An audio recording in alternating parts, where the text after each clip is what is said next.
I think at the time when anarchism was really kind of clearly defining itself, at least in the United States, in the English-speaking world, there was a very strong class-based identity that existed. There was a real benefit to be gained by having this identification of the working class versus the bourgeois, the working class versus the ruling class, the working class versus the bosses. And I think that what's happened in recent years, at least throughout the course of the 20th century, is that those lines surrounding labor and those lines surrounding what defines someone as working class, how does an individual define themselves as working class, those lines have been very much blurred as the composition of labor has changed. And I think that what's happened is that people have started to think about identifying as oppressed peoples in different ways. So there was this very sort of simple, well, the laborers are oppressed by the bosses, and that was a very easy structure to organize around.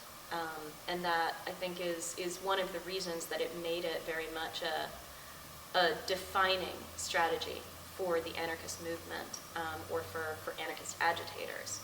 But as people have started to define themselves differently, as people have started to not define themselves by virtue of their class, not define themselves by virtue of their labor, but actually started to think more about other questions of identity, of race, of gender, of sexuality, or sexual orientation, I think that it's only natural that anarchism has kind of adapted itself, has kind of come forward as a set of strategies that are applicable in all sorts of different situations. So it's not the case that the strategies that have been developed under the auspices of anarchism over the course of a century are only applicable to the class struggle. They're applicable to all of the struggles against oppression. They're applicable to all of the struggles towards a better world.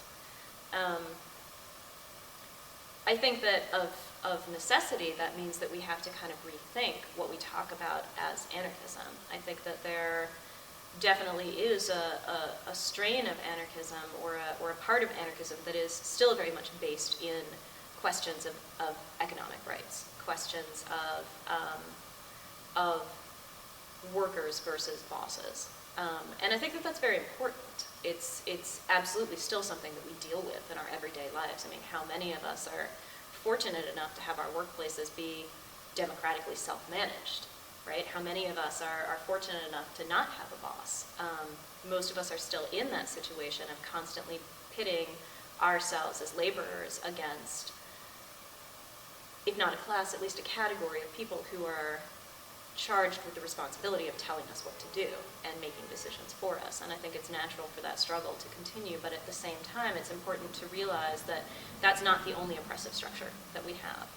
And I think that because so many folks who self-identify as anarchists have been interested in looking at all of the different ways that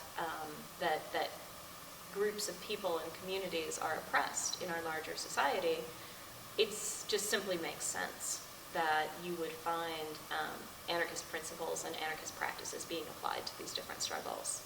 And I think it's telling that you can find people who self-define as anarchists, people who use anarchist strategies in all different parts of anti-oppression struggles around the world.